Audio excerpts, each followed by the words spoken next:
1 week before his wedding, Ryan blew off his last customer call of the day and came home early hoping to rehearse his honeymoon. He opened the front door and was surprised to find his beautiful fiancée standing there, decked out to the nines. Black cocktail dress, a string of pearls, sheer black stockings, and high heels. Damn, she looked good, he thought. "You're early." Her shrill voice betrayed the terror she felt in her gut, as her plan to avoid a confrontation began to crumble. At first, Ryan thought he had forgotten a dinner date, so he flashed his best smile, kissed his fiancée, and announced, "Give me 10 minutes and I'll be clean-shaven and ready to go." "Go where?" Caroline was shaking as the words left her mouth. He froze in his tracks. "With you, of course, for whatever you look so good for." After a pregnant pause, the bride-to-be answered, "Honey, I'm so sorry, but you're misunderstanding. Oh God, I've been so dreading this conversation I was going to leave you a note explaining everything." Ryan became even more baffled when he noticed Caroline had an overnight bag next to the front door. She saw where he was looking. "I won't be home this weekend." "I'm confused. What do you mean you won't be home?" "I'm so wound up from planning the wedding. I have to get away." "And where are you getting away to?" he asked. "A hotel downtown." "All alone?" he asked. It took her well over a minute to respond. "No, I'll be with a friend." Ryan took a deep breath. "Since you didn't name this friend, would it be safe to assume you'll be with a man?" Caroline looked guilty as a sin. "It's not like that. He's just a friend." Ryan's voice grew in volume. He began to flail his fists in the air as though he could beat the words into submission. "You're going to share a hotel room with a man 1 week before our wedding, and you expect me to believe he's just a friend?" "I need this weekend," she pleaded. "Who is the son of a blip that's going to be sharing your bed?" His voice filled the room. "It's not like that. He's a friend I've been talking to." "Talking to about what?" he asked. "About us. Our relationship," she replied. "Is he a trained psychiatrist or psychologist?" Caroline looked at the floor and didn't answer. "Is he a licensed therapist or counselor?" he asked. Again, there was no answer. "Is he at least a member of the clergy who counsels engaged couples?" "No, but he's a good listener," she mumbled. "A good listener," Ryan roared. "You're going to spend the weekend before our wedding with some jerk because he's a good listener." Caroline's head dipped even lower. Her shoulders slouched, making it look like she was melting. "Look at me when I talk to you." Ryan waited until she tilted her head up. She was sobbing and her mascara was running down her cheeks. It took less than 2 minutes for 2 hours of preparations to go to hell. "I will ask you one last time. Who is the bastard?" "Promise you won't hurt him?" she asked. "I promise I will find out who he is and kill him if you go through with this. That's what I promise." Caroline collapsed on the floor and curled up like a whimpering puppy dog who had just chewed up his owner's favorite slippers. "Get up and answer me!" he demanded. Still no answer. Ryan tore the mirror off the foyer wall and flung it across the room. It exploded against the dining room wall. Glass shards rained down on the hardwood floor. Caroline jumped to her feet. In a soft voice, she managed to squeak out, "This is why I was going to turn my phone off and leave you a note explaining why I have to do this." The look on Ryan's face scared Caroline. "So if I had come home at the usual time, you would be gone." No response except for a nod. Ryan fought to keep his composure. "And you were going to sneak away to spend a weekend with another man and leave me a note." Ryan snapped open his briefcase and took out a legal pad and a pen. He tossed them on the dining room table and then pulled out a chair. "This better be one hell of a note. Start writing." Caroline sat down and began to scribble. A few minutes later, she stopped and put the pen down. He waited to see if she would resume writing. When she didn't, he snatched the pad away from her. She had written exactly one sentence. "Next week, I start a new chapter of my life, and I have to do this before it is too late." Ryan looked in shock. His voice quivered with emotion as he asked, "Tell me the truth.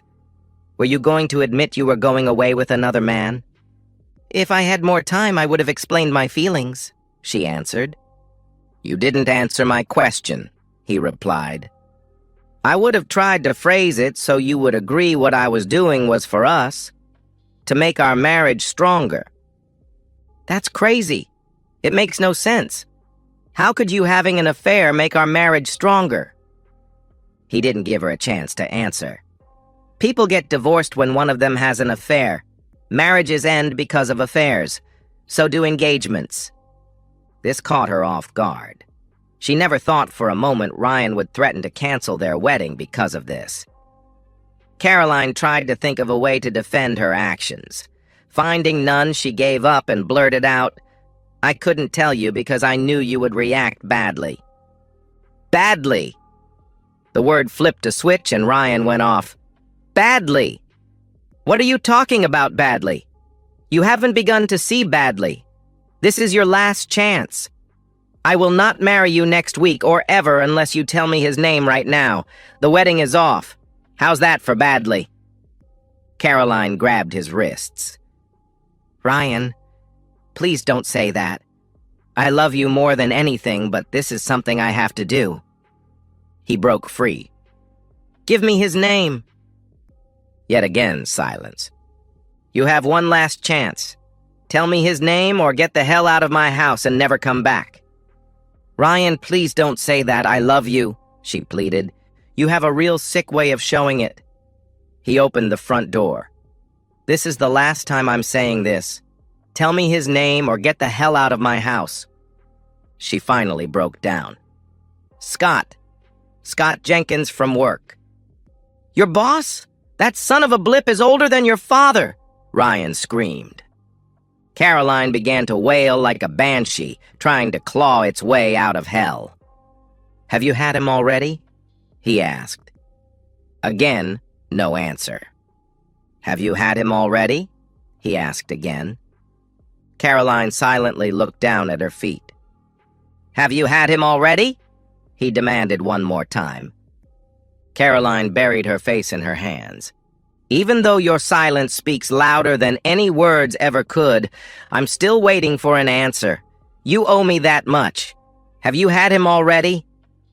She nodded in the affirmative. That simple gesture hit Ryan harder than any baseball bat could. His heart started to race violently, and he thought he was having a heart attack.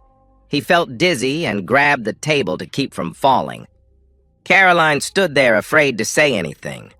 Ryan took a number of deep breaths before he was able to speak. "As I recall from the Christmas party, he's married. What does his wife think about him with a beautiful blonde half her age?" "She's okay with it. She's going through menopause and hasn't been able to have intimacy in almost a year." "Did she tell you this?" he asked. "No, Mr. Jenkins, Scott did.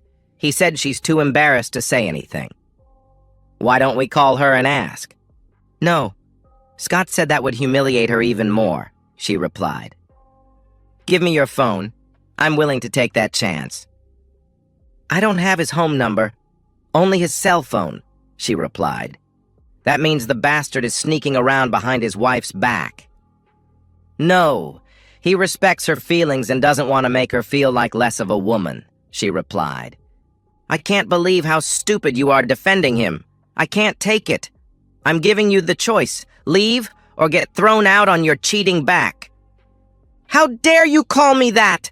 she demanded angrily. "What would you call an engaged woman who has an affair with a married man?" he asked. No response. She turned away from him and began muttering under her breath. "I have one more question before you leave. Why were you going to spend the weekend with another man?" She finally spoke. "This is all your fault, you know." "My fault?" "What the hell are you talking about?" he asked. "When we started to get serious, you admitted you had intimacy with 3 girls before me. You were the only man I ever had intimacy with. I told you it didn't matter, but after talking about it with Scott, it started to eat at me, and I knew eventually I would cheat on you to even things up. Scott said if our marriage is to succeed, we must enter it as equals. He said I had to do this now because I told him you always said you would never stay married to a woman who cheated on you. We're not married, so I would even the score. Then I would never cheat on you after we are married." "What? Are you insane? That was before I met you. I have been 100% faithful since our first date," Ryan rambled on. "So you staked our whole future on nonsense spewed by an old guy who wanted a girl half his age." "No, it's not like that. I mean, yes, we talked about it. He made me see how unfair it was to me. But he never tried to manipulate me," she replied. "So it never occurred to you that he had a vested interest in getting you to even things up?" "No, it wasn't like that. He only wanted to help us," she replied. "Humor me. What exactly did the good listener say that would help us?" he asked. "He didn't say much, but he helped me think things out. He made me realize I'm entitled to have intimacy with 3 different men so we can enter our marriage as equals." "Entitled? What a crock of nonsense!" Ryan screamed. "Ryan, I enjoyed having love with a different man, but I love you so much I'm willing to settle for one." Caroline foolishly smirked like she had played a trump card. "Settle for one?" Ryan stared her down. "If this wasn't so pathetic, I would laugh." "I'm so confused. It made so much sense when Scott explained it. It wasn't supposed to be like this," she answered. "You're right. It was supposed to be you and me together forever, faithful unto each other." Ryan looked like he was going to lose it. "So how did you think I would react when I found out you were being loved by your boss?" "No, you're twisting everything around," she replied. "Then tell me, what did you think would happen when you came home from your weekend tryst? Did you think I would be a good little husband and thank the old man for being with my fiancé?" "No, I hoped you would never find out. I love you. I never wanted to hurt you. It would be my little secret, tucked away forever," she answered. "You thought you would go away for a weekend, just turn your phone off and disappear without telling me where you were going. And I wouldn't figure out you had been unfaithful." He looked at her like she was the village idiot. Yet she kept talking. "Even if you did find out, I knew you loved me enough to see the fairness of it, and we would get married and live happily ever after." "Fairness?" The word reeked of rage. "What is everything you know about me would lead you to believe I would still marry you after you had an affair?" "Scotty said—" She started to speak. Ryan shouted her down. "Scotty said naive. He's an opportunist who found a naive woman he could control." "No, he's a very caring man who wanted to help our marriage succeed," she replied. "How many times have you had intimacy with him or any other man?" "I swear there were no other men," she replied. "Then how many times have you had intimacy with him?" "Not that many." 7 or 8, she answered. "You had another man 7 or 8 times while we were engaged, and you think that's not that many?" Caroline sobbed. "I did it for us, to make our marriage succeed. Think back to that conversation when I confessed I wasn't a virgin. I never told you I had intimacy with 3 girls before you. What I did say was I had intimacy 3 times. Each and every time was with Sally McDonough, the girl with whom I was going steady before I met you. We were going to run away together after we graduated. That came to a quick halt when her mother caught us. You know how that story ends. The next day they left town and I never heard from her again. I met you the next month. Since that day I haven't so much as kissed another woman, let alone made love with them." Caroline felt sick. So that puts you ahead 7 or 8 to 3. I guess I have to have 4 or 5 other women to make us equal. No, she stammered. Since I have no idea what happened to Sally, do you think that jerk would say I'm entitled to have 4 or 5 different women to make us equal? How about your best friend Laura? You always said you didn't trust her around me. Maybe your sister, she's not going out with anyone. No, Ryan, oh please no, she answered. Give me one good reason why not, he demanded. I'll end the affair and won't go with him for the weekend. You have to understand. I made a mistake, but I did it for us, she answered. No, you did it for you and only you. Please, Ryan, give me another chance, she begged. You're 8 times too late for that. I could never trust you again. Please, give me another chance. I swear I'll never... Ryan held up his hand. She stopped talking. What you did was pure evil. There is no us anymore. You destroyed that. And there won't be a wedding. Ever. No, don't say that. I love you. I swear I'll never cheat on you again, she begged. What hurts even more than your betrayal is you never came to me when you were having doubts. Me, the man you claim to love.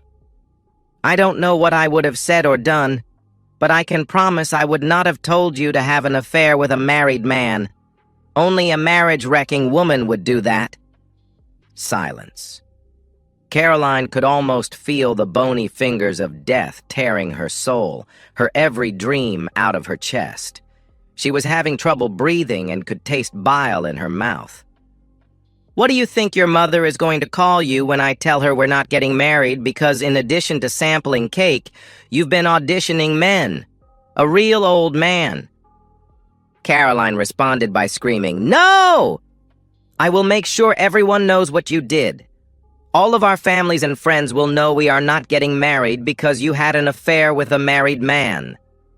Ryan grabbed her left hand and damn near tore her finger off, retrieving the engagement ring from his ex-fiancée.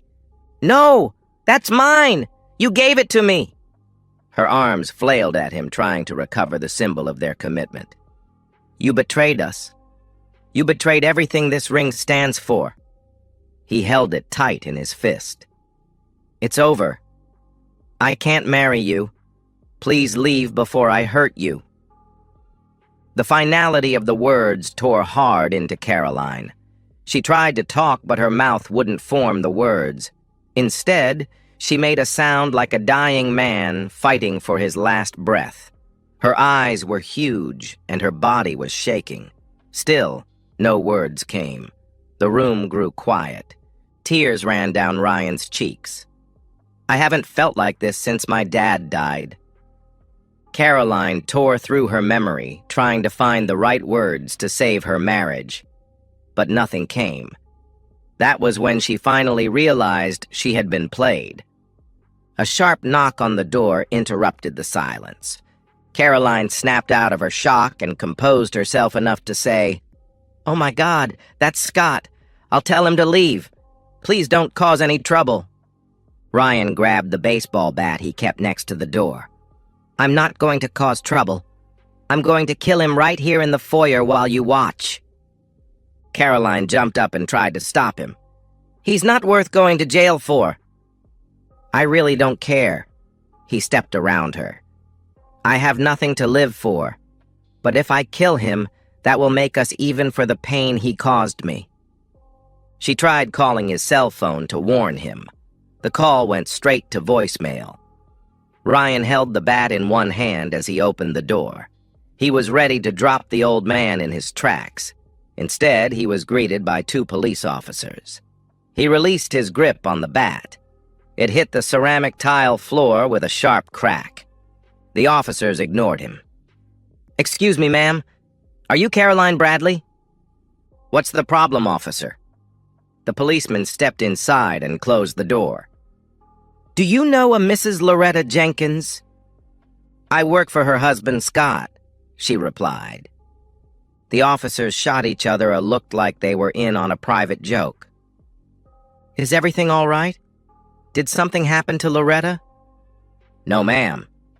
But about an hour ago, Mrs. Jenkins murdered her husband in the living room of their house. Caroline passed out and hit the floor. Hard. Ryan walked to the kitchen and came back with a far too large pot full of water. He threw it in her face. Her once beautifully coiffured hair looked like a drowned rat. It was a couple of minutes before she was able to speak. In a soft voice, she said, "Oh my God, Scotty is dead," she sobbed. "Yes, ma'am." She shot him 6 times in the chest with a .38 caliber revolver, then reloaded and shot him 6 more times point blank in the face. The detective said it was the most cold-blooded thing they ever saw. Damn near took his head off. The only sound was Ryan laughing. The police looked at him like he was crazy. "I guess she didn't give her husband permission to go away with you this weekend after all. We need you to come down to the station, ma'am. Mrs. Jenkins told a neighbor she was going to kill you for destroying her marriage. We have half a dozen squads patrolling the neighborhood, but they think you would be safer downtown." Her face had a pasty, catatonic look. "Don't come back, you cheating woman!" His voice trailed off as his ex-fiancée let loose with a horrific scream. "What did you think I was going to do when I found out?"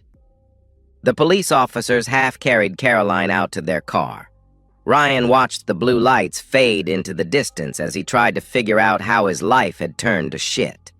3 stiff shots of Jack loosened his tongue. The 4th loosened his writing abilities. He opened Caroline's laptop and began composing an email to everyone she had an address for. Family, friends, co-workers, the choir at church. Everyone. Ryan titled it, "Why I Won't Be Marrying Caroline Bradley, the Cheating Woman." If you watch the news tonight, the lead story will be about a middle-aged woman who murdered her husband for being with a 25-year-old cheating woman. I'm ashamed to say it, but the woman is my ex-fiancée. Yep, little Miss Prim and proper Caroline, who always looked down her nose at her friends for sleeping around, is responsible for a 60-year-old man being shot dead. Yes, she was seeing a guy older than her father, so now you know why I'm not getting married. Thank God this happened before I ruined my life by marrying that cheating woman. Because once a cheat, always a cheat. P.S. The police are hiding Caroline because her paramour's widow is hunting for her to kill her.